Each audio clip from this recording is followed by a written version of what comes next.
Boruto. C'est plus tard, garçon aux yeux bleus, que tu seras dépossédé de tout. Boruto.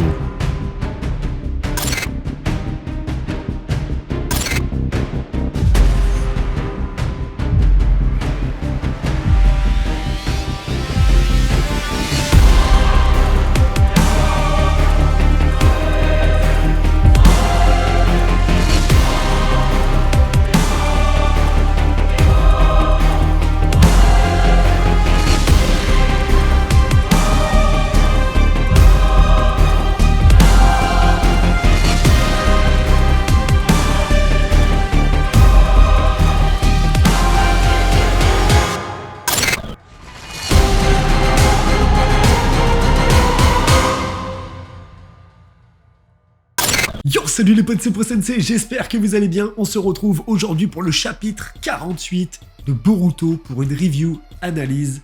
C'est parti. Ishiki s'en bat littéralement les steaks et ne respecte rien ni personne, et on a eu le droit également à un Amado qui commence à dérouler gentiment son très long parchemin qui, on a l'impression, n'a pas de fin. C'est incroyable. Vous allez voir, il a vraiment une grosse paire de coronets, et la fin de ce chapitre, je pense que pour ceux qui ne l'ont pas vu, vous n'êtes tout juste pas prêt. Voilà, vous êtes juste pas prêt, je vous le dis tout de suite. Donc let's go, c'est parti pour la review du chapitre 48. Tout au début de ce chapitre, on reprend le combat de Kashin Koji versus Ishiki, et vous allez voir que Koji a clairement l'affinité du feu, ça se ressent clairement dans toutes ses techniques, et c'est exactement ce qu'avait Jiraiya, et vous allez pouvoir voir qu'il y a pas mal de clins d'œil, notamment à la mort de Jiraiya dans ce chapitre, et j'ai trouvé ça plutôt excellent. Ça te donne un petit côté, vous vous rappelez de ça? Voilà, c'est ça en fait, c'est un petit peu ce que je pense que le scénariste voulait faire, c'est genre, vous vous rappelez de ça? Et bah regardez, là on réutilise ce truc, mais avec une tournure légèrement différente, et vous allez voir, c'est plutôt cool. Dès le début du combat, nous avons Kashin Koji qui fait des boules de feu sur Ishiki en espérant voir un petit peu comment Ishiki réagit, et en fait ça ne lui fait absolument rien. Ishiki marche à la manière d'un Terminator et les boules de feu viennent littéralement s'écraser sur lui, et en fait elles ne s'écrasent pas, ils les rapetissent dès lors qu'elles touchent son corps, et avec sa puissance il rétrécit ça extrêmement rapidement, donc ça ne l'atteint absolument pas, ça lui fait rien du tout, et il avance tout droit en direction de Kashin Koji. À un moment, Kashin Koji se dit que le feu ne lui fait rien et que son pouvoir a clairement augmenté à Ishiki et que ça n'a aucune efficacité. Kashin Koji utilise la crinière hirsute du lion, une des techniques favorites également de Jiraiya, et ce qui faisait un petit peu l'identité également de Jiraiya, le fait qu'il utilise ses cheveux, etc. C'est plutôt stylé, et en fait c'est exactement ce que fait Kashin Koji pour essayer d'attraper Ishiki et de pouvoir le balancer, etc. Sauf que je pense qu'il aurait dû y réfléchir avant. Effectivement, c'est encore une fois totalement inutile. J'irais même jusque là, c'est que clairement Ishiki l'a clairement humilié à ce moment-là, en allant gentiment, en se rétrécissant et en allant sur son épaule, assis comme si qu'il était en vacances au bord de la plage, en lui disant tu ne pourras tout simplement jamais me vaincre. Et clairement, là c'est une supériorité absolue de Ishiki, il n'y a même pas de contestation possible. Il est en train de lui mettre tout simplement la loose. Du point de vue de Kashin Koji, se faire humilier comme ça doit foutre quand même un peu les boules, et je pense que c'est un petit peu ce qui lui a fait aussi continuer le combat, vous allez comprendre. Il fait des pics en fait avec ses cheveux pour essayer de faire partir Ishiki de là. Ishiki disparaît, il se met à léviter en l'air devant lui et lui fait un espèce de petit monologue sur le fait que Amado s'est joué de Kashin Koji, il l'a utilisé finalement comme un pion, et qu'il savait qu'au moment où Kashin Koji allait faire sortir Ishiki, que Ishiki allait littéralement l'écraser comme un vulgaire moustique. En gros, que Amado avait utilisé Kashin Koji pour l'envoyer tout simplement au casse-pipe. Ishiki lui dit voilà, je vais donc te tuer, je vais tout simplement t'éliminer et te montrer, te prouver que il t'a tout simplement utilisé, mais t'inquiète pas, il m'a berné aussi. Ishiki avoue également s'être fait piéger par Amado, le fait qu'il a envoyé Kashin Koji, que Kashin Koji a réussi à faire sortir Ishiki, et que du coup, Ishiki a perdu le Kama de Kawaki. Donc là, clairement, Ishiki avoue le fait qu'il a perdu le Kama, que Kawaki n'est plus marqué, et que du coup, Ishiki ne peut plus, pour l'instant, récupérer le corps de Kawaki. Ça, déjà, c'est très intéressant, le fait que Ishiki le confirme de lui-même que le Kama de Kawaki n'existe plus, il s'est effacé complètement. Et Kashin Koji lui dit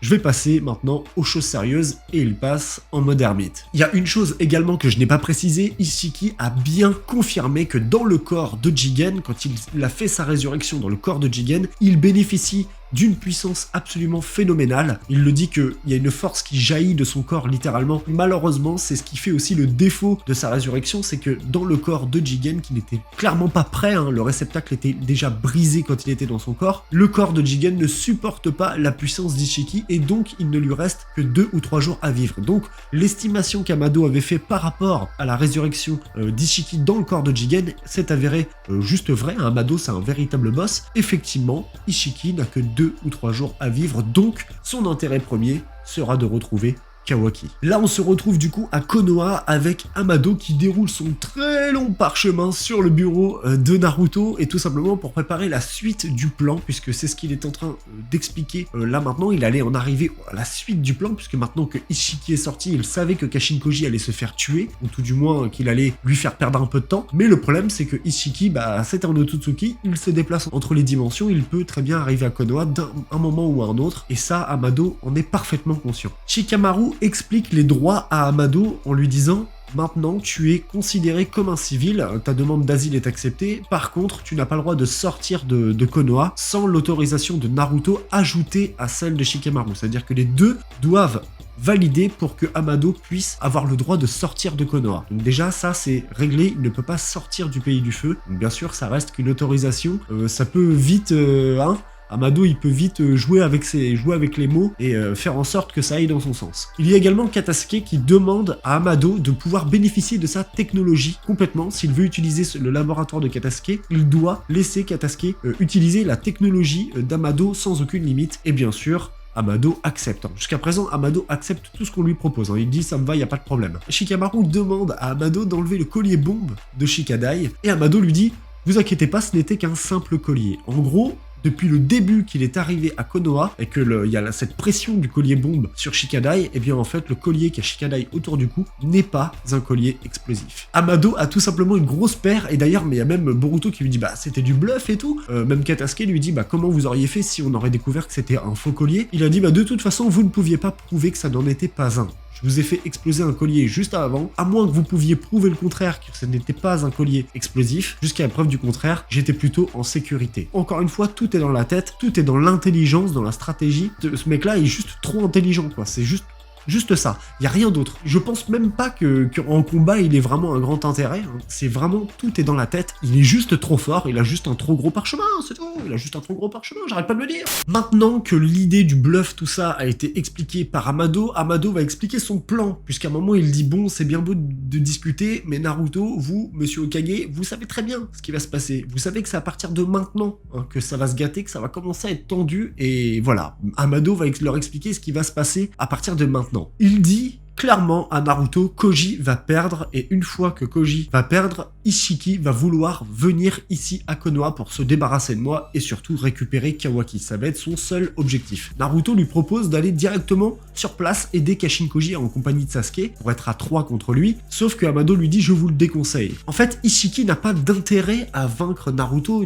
et Sasuke. Il n'a pas d'intérêt à se battre contre eux, à perdre en puissance, etc., à essayer de les tuer ou voire même à subir des dégâts, alors que tout simplement, la seule chose qui l'intéresse, c'est de marquer de nouveau Kawaki et s'emparer du corps de Kawaki pour effectuer une résurrection totale, puisque comme on le sait, il n'a que 3 jours à vivre. Amado lui dit je vous déconseille d'y aller, mais par contre, il va falloir absolument que vous, Maître Hokage et Sasuke, restiez à côté de Kawaki impérativement. Il dit il va vouloir venir au village de Konoha, il va vouloir s'emparer de Kawaki. Il y a une chose qui est intéressante, c'est que Ishiki n'a plus la marque sur Kawaki, donc il ne peut pas réapparaître dans la main de Kawaki comme il le faisait avant avec Jigen. Ça veut dire que là, ils peuvent cacher Kawaki. Le seul problème, c'est que Ishiki, comme à la manière d'un Pain, s'il arrive au village, il peut détruire le village, donc tuer tous les habitants, etc. Donc, Amado dit, vous devez faire évacuer Konoha le plus vite possible. Shikadai donne les instructions à Sai, et c'est là que pour moi, il faut absolument arrêter ce massacre avec Sai, avec son pic à l'arrière du crâne, là, son espèce d'épi. Mais faites quelque chose, quoi. Coupez-lui cet épi. Que quelqu'un arrive et que quelqu'un lui coupe cet épi. Merde, c'est dégueulasse, quoi.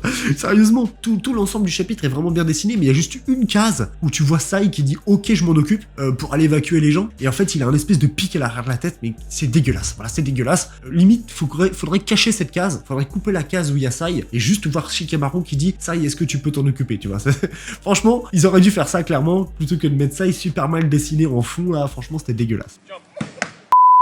Donc par rapport aux 2 aux 3 jours à vivre, Amado le répète bien hein, à Naruto et Sasuke que c'est le maintenant qu'il faut tuer absolument Ishiki. C'est maintenant. Une fois qu'il se serait réincarné dans le corps de Kawaki, s'il marque de nouveau Kawaki, pour Amado c'est la fin. Hein, il atteindra un niveau qu'on pourra jamais l'éclater. Hein, même Naruto et Sasuke pourront rien faire. Selon Amado en tout cas, Kawaki est vraiment le parfait réceptacle pour lui et donc Ishiki va tout faire pour récupérer Kawaki quoi qu'il arrive. Donc il est capable de venir au village et récupérer Kawaki. Donc en gros, Sasuke et Naruto vont être les gardes du corps de Kawaki pendant un moment, à mon avis, pendant un petit moment. On repart dans la dimension d'Ishiki et le combat continue et cette fois-ci, Kashin Koji est passé en mode ermite, en mode sénine, voilà, c'est confirmé, il sait le faire et de toute manière, on avait déjà vu des petites brides de son mode ermite, hein, à la fois où il avait observé que les crapauds, il avait déjà à moitié ses yeux de crapaud, on savait très bien qu'à un moment ou un autre, ils allaient le sortir, ils l'ont fait, c'est une confirmation que Kashin Koji maîtrise le mode ermite et effectivement, il n'a pas besoin d'être stabilisé par les 2 crapauds sur ses épaules, il y arrive naturellement. Après, est-ce que c'est une forme totale du mode ermite ou partielle? On ne sait pas. Kashin Koji est en mode ermite, donc il a augmenté sa puissance, et d'ailleurs, Ishiki l'a senti directement quand Kashin Koji est passé en mode ermite, donc il sait que là, il va se mettre en full power. Le combat va prendre une autre dimension, puisque les coups sont plus rapides, les attaques sont plus grandes, sont plus grosses, mais dans tous les cas, ça ne change rien, puisque Kashin Koji continue de faire des attaques de Katon, même si elles sont de plus grande envergure, voilà, comme les grandes boules de feu, ce genre de trucs, ça ne change rien du tout, puisque Ishiki rapetisse tout instantanément, jusqu'à un moment où Kashin Koji confirme la technique Sukuna Ikona, le fait de rapetisser très rapidement les choses de Ishiki. C'est bien un dojutsu, ça vient bien de la pupille d'Ishiki qui lui permet de faire cette technique, et donc il dit bah je vais faire jaillir des flammes, comme ça Ishiki va se concentrer sur les flammes pour les rétrécir. D'une manière très intelligente, Kashin Koji a fait le tour avec un Odama Rasengan pour essayer de le prendre en tenaille en fait, entre les flammes et l'Odama Rasengan, ce qui est plutôt intelligent au final. C'est quand même une technique très commune, hein. Naruto utilisait souvent ce type d'attaque à double côté, des 2 ou de triple côté même, donc c'est plutôt intéressant, mais malheureusement Ishiki possède une technique secrète, et justement qui s'appelle le Daikokuten, le grand ciel obscur, une des techniques secrètes d'Ishiki. Tout ce qu'il rapetisse peut être stocké dans une dimension où le temps s'arrête, et il peut les faire revenir à leur taille initiale et où il veut n'importe quand. Cette technique est ultra cheatée les gars, c'est vraiment une technique de ouf. Donc les piliers en fait que Ishiki tout au début, il y a de cela déjà 2 chapitres en arrière, quand Ishiki avait directement rétréci des piliers, il en avait gardé quelques-uns et il en avait stocké dans une dimension. Kashin Koji, quand il allait lui mettre l'Odama Rasengan, il s'est fait écraser par les piliers et donc il a perdu son bras. Il était en train de giser par terre et il le dit à un moment, il dit qu'il a perdu son bras gauche, qu'il a été touché au bras gauche, au flanc gauche, qu'il sent plus ses jambes, etc. Ça rappelle justement la scène avec Jiraiya, c'est pour ça que je vous dis que vraiment il y a pas mal de clins d'œil avec Jiraiya dans ce chapitre, hein, comme les cheveux, comme le fait qu'on voit Kashin Koji allongé par terre. Il y a même une case où tu vois vraiment quasiment à l'identique la case où Jiraiya relevait la tête, où il avait la mèche de cheveux devant les yeux. C'est vraiment quasiment identique, mais c'est quand même très très bien parce que c'est ce que je vous ai dit, j'ai l'impression que les scénaristes font genre, voyez ça, bah regardez, on va le réutiliser mais on va faire autrement, clac. Et c'est plutôt bien fait, c'est plutôt bien fait. Et donc, Kashin Koji est allongé par terre, Ishiki explique sa technique, et d'ailleurs, pour même illustrer sa technique, il fait revenir un verre de vin. Donc j'ai trouvé ça, mais je vous dis, il a tellement respecté personne. C'est-à-dire que là, il y a Kashin Koji qui gise par terre, il est devant son ennemi qui gise par terre, il lui explique sa technique, clac, il fait revenir ses vêtements, clac, tu vois ses vêtements qui arrivent, il prend un verre de vin, il le boit devant lui, il jette, il casse le verre, et il lui explique qu'il peut stocker, etc., dans une dimension, là où le temps s'arrête, etc. Donc c'est vraiment une technique, selon moi, extrêmement cheatée. Le mec, il peut vraiment faire rapetisser n'importe quel objet, c'est affolant. Il y a que les organismes vivants qu'il ne peut pas faire, à la manière d'un Kama d'ailleurs. On a l'impression que tous les pouvoirs comme ça n'agissent pas sur les organismes vivants, mais plutôt sur des matières inertes. Je trouve qu'il y a moyen de faire vraiment des combos de ouf avec ce truc. Du coup, tout simplement, Kashin Koji ne pouvait pas anticiper ça. Peut-être que Boruto, justement, avec son œil, pourrait voir ce genre de truc. Des espèces de failles dans lesquelles il voit les objets qui sont stockés, etc. Ça pourrait être intéressant d'avoir un contre comme ça, avec le Jogan, par exemple, pourquoi pas. Ça peut être intéressant, en tout cas. Ishiki lui fait pareil, un discours, finalement, sur la morale de Kashin Koji, comment il a été utilisé, que c'était qu'un vulgaire pion, que c'était juste un bouffon, pourquoi il est venu, il savait très bien qu'il allait mourir, mourir, etc., qu'il s'est fait jouer d'Amado, et que c'est peut-être ça que Kashin Koji n'a pas accepté, que Ishiki lui dise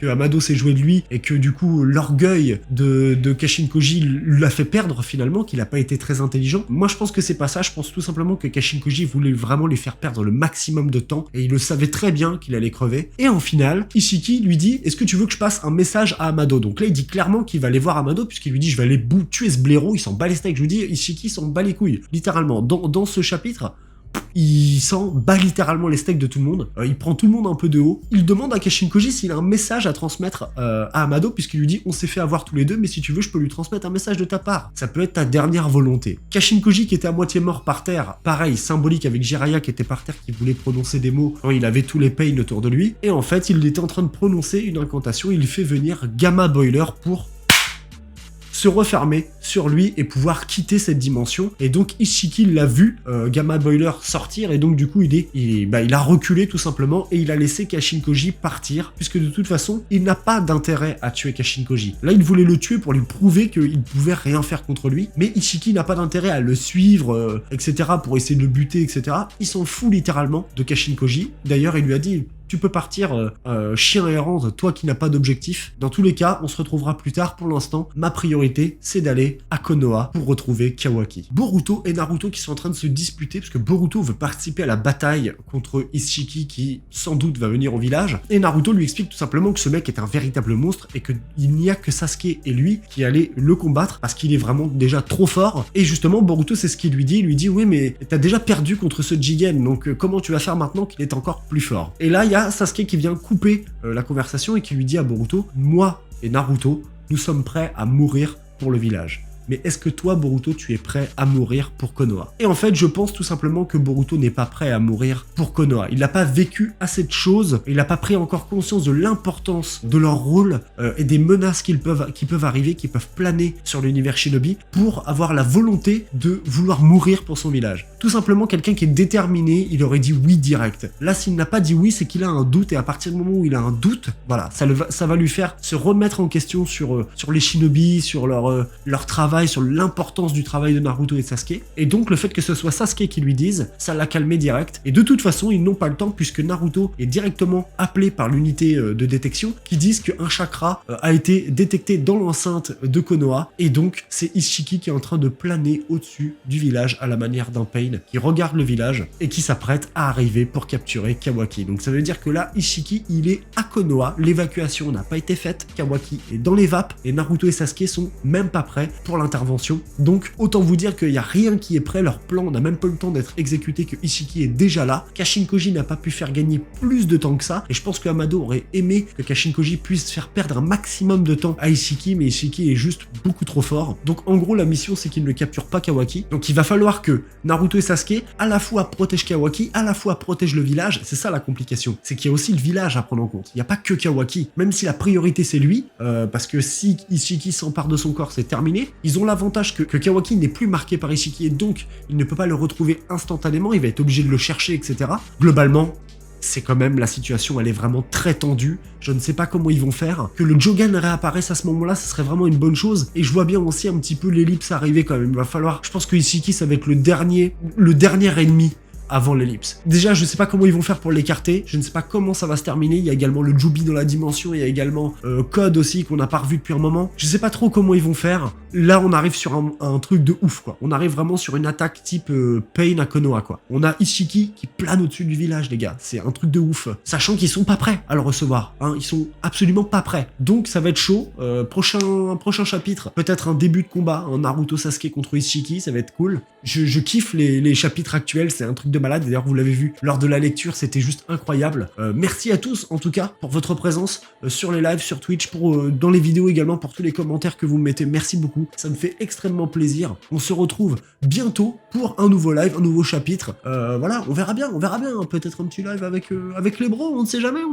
Dans tous les cas, merci à tous. N'hésitez pas à me faire part en commentaire de votre avis. Moi, j'ai pu vous donner le mien. Franchement, c'était juste fou. J'ai plus qu'à vous souhaiter une excellente fin de journée. À très bientôt.